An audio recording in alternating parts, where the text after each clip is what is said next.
आता आपण घाटकोपर निवडणूक प्रचारातील राम कदम यांच्या रॅलीत आहे। इकडे त्यांच्यासोबत आपले काही कार्यकर्ते आहेत, आपण त्यांच्याशी संवाद साधूया। काय वाटतं, आता निवडणुकीच्या प्रचाराचा हा शेवटचा टप्पा आहे, तुम्हाला काय वाटतं, काय माहोल आहे, कोण येणार आहे? बहुत चांगला आहे, राम कदम साहेब येणार आहे आणि तिने काही काम केलं।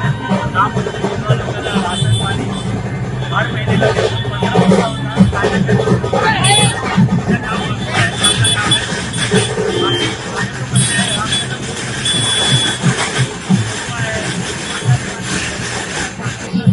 15 रेलीमध्ये जास्त फर्स्ट टाइम पब्लिक बघितलं ना। मग आपण इकडे बघू शकतो की लोकांचा उत्साह हा शेवटच्या टप्प्यावरती आता निवडणूक आलेली आहे। तर आपल्यासोबत रॅलीमध्ये अजून कार्यकर्ते आहेत काय, तिकडे आपण त्यांच्याशी संवाद साधू।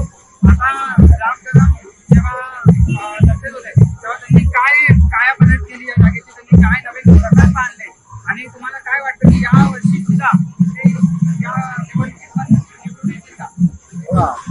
आपण पहिला प्रश्न केला प्रकल्पाचा। हा जो डोंगराळ भाग आहे ना, या डोंगराळ भागाला पाण्याचा प्रश्न फार मोठा होता। साहेबांनी सगळ्या पाईपलाईन चेंज करून पाणी शेवटच्या टोकापर्यंत दिलं। यासाठी अहोरात्र त्यांनी मेहनत घेऊन ज्या ज्या अधिकाऱ्यांशी बोलायचं त्या त्या अधिकाऱ्यांशी बोलून आणि त्या पाण्याच्या लाईनीपर्यंत आणलेलं आणि डोंगराच्या शेवटपर्यंत पाईपलाईन पोहोचवल्या। वास्तविक तास शौचालय, प्राधिकरण, गटार, संरक्षण केंद्र अशा विविध कामं त्यांनी जनहिताची कामं या प्रभागामध्ये केली, पश्चिममध्ये केलेली आहेत। आणि जर तुम्ही असं बोलता की काय बदल घडला, साहेबांचं कसं आहे, साहेबांनी जे काही मैदान आहेत त्या मैदानाला डेव्हलप करण्यासाठी कंपनीमध्ये नंतरही शाळी मैदान आहे, त्याचा क्लब मोठा चांगला क्लब साहेबांना हे सीझन प्रॅक्टिस करू शकतील, कबड्डी खेळू शकतील, हॉकी खेळू शकतील, बॅडमिंटन खेळू शकतील, असं एक चांगल्या प्रकारे जिमखाना बांधण्यासाठी संकल्प केलेला आहे। सांगायला झालं गेले कित्येक वर्षापासून काही सभेमध्ये किती जण होते रामायणच्या अगोदर पण कधीच काही 2 वर्षांमध्ये घाटकोपर बँकेमध्ये या 24 वर्षापूर्वीचं येत्या जानेवारीमध्ये काम चालू होणार आहे। त्याचे वर्कआउट वगैरे सगळे आलेले आहेत। रामायणचे आपण शिक्षण बारकोड आहे, बारकोड त्या बारकोड तुम्ही स्कॅन करा, तुम्हाला सगळ्या पेपर पण मिळतील। कुठेही कागदपत्र नाही आहे, आपल्या हकीकतमध्ये ते वास्तविकता असेल हे लागते रामकदम या मोठ्या उद्यानाचं काम चालू आहे। त्याच्यानंतर एक वर्गापासून पर्यंत असं प्रकारे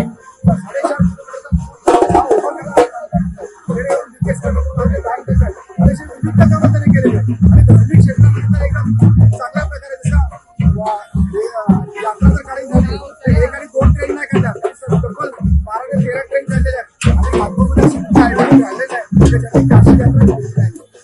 काशी यात्रा असो, नागपूरच्या सगळ्या जाती धर्माला सोबत घेऊन या यात्रा पण त्यांनी घडवलेल्या आहेत, विकास काम पण त्यांनी केलेलं आहे आणि कर्तृत्व, नेतृत्व या सगळ्या गोष्टी ते परिपक्व आहे। आणि असा आमदार या प्रभागाला मिळणं फार आम्ही नशिबाचं बोलतो। घाटकोपरचे जे युवक आहेत, बऱ्याच युवक आहेत, आम्ही आमचं नशिबाचं समजतो की असा एक चांगला आमदार आम्हाला भेटलेला आहे की आमची कुठलीही कामं असतील तर मी माझं स्वतः जातो। माझ्या मुलाचं रुपारेल कॉलेजमध्ये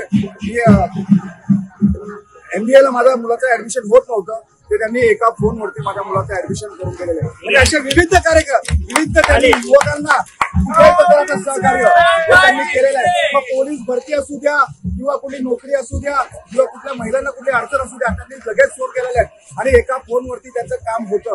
आणि त्यांचं काम कसं 100% होतं एवढं मी बोलतो। आणि आमदार राम कदम साहेब यांचा विजय निश्चित आहे, कारण त्यांनी 67,000 हे त्यांनी त्याच्या लाडकी बहीण योजना जी आहे ना, 67,000 तर महिलांना त्यांनी ते पैसे मिळवून दिलेले आहेत। आणि राहिला रक्षाबंधनाचा सोहळा, तो तुम्ही पाहिला असेल, अद्भुत सोहळा आहे, दहीहंडी आहे। म्हणजे रामबाई यावेळी 1,10,000चा पट्टा गाठणार आहे 100%।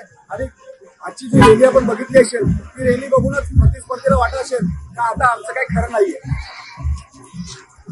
निश्चितच आपण बघू शकतो की कार्यकर्ता यांच्या जोशमध्येच आपल्याला कळत आहे की आमदार राम कदम किती काम केलं आहे। महिला असू द्या, आई वडील असू द्या, नागरिक, ज्येष्ठ नागरिक असू द्या, सगळ्यांसोबत म्हणजे एक अटूट नातं असं त्यांनी निर्माण केलेलं आहे। विविध क्षेत्रात, हे क्रीडा क्षेत्र असो किंवा कुठलंही क्षेत्र असो, त्या सगळ्या क्षेत्रात त्यांचं एक खूप मोठं योगदान आहे। आपण जसं ते कार्यकर्त्यांचा जोश बघू शकतो, त्या जोशवरच आपल्याला निश्चितच या निवडणुकीत